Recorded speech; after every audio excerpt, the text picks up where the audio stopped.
ఈ వీడియోలో napkin AI గురించి చెప్తాను. సో, ఇది యూజ్ చేసి మనము డిఫరెంట్ ఫ్లో చార్ట్స్ క్రియేట్ చేయొచ్చు. సో, ఏఐ వెబ్‌సైట్ ఓపెన్ చేసి అక్కడ generate text for using AI అని ఉంటుంది. సో, అక్కడ మీరు టైప్ చేస్తే ఏదైతే అది ఆ టాపిక్ ప్రకారం ఆటోమేటిక్‌గా ఏఐ జనరేట్ చేసేస్తది టెక్స్ట్. సో, అక్కడ ఇలాగా స్టేజ్ వైస్ టెక్స్ట్ అనేది మనకి జనరేట్ చేస్తది. సో, ఇప్పుడు దీనికి ఫ్లో చార్ట్ క్రియేట్ చేయాలంటే అక్కడ బ్లూ ఐకాన్ ఉంది కదా! దాన్ని క్లిక్ చేస్తే ఏఐ అనేది అనలైజ్ చేసి మనకి ఒక ఫ్లో చార్ట్ క్రియేట్ చేసి ఇస్తుంది. సో, ఇది ఫ్లో చార్ట్.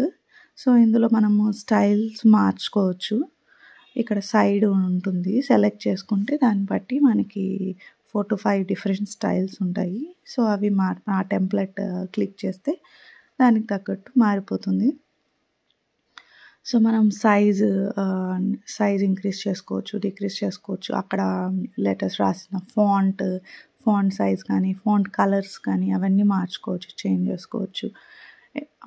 ఎడిట్ చేసుకోవచ్చు. మనకు కావాల్సిన నేమ్స్ మనం ఇవ్వచ్చు.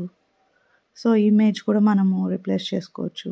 వన్స్ అదంతా అయిపోయినాక ఎక్స్‌పోర్ట్ చేసుకోవచ్చు. Background colour.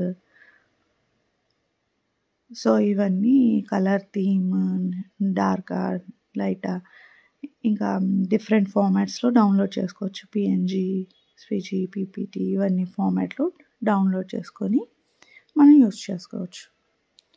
సో, ఇది నాప్కిన్ యూఐ. Thank you.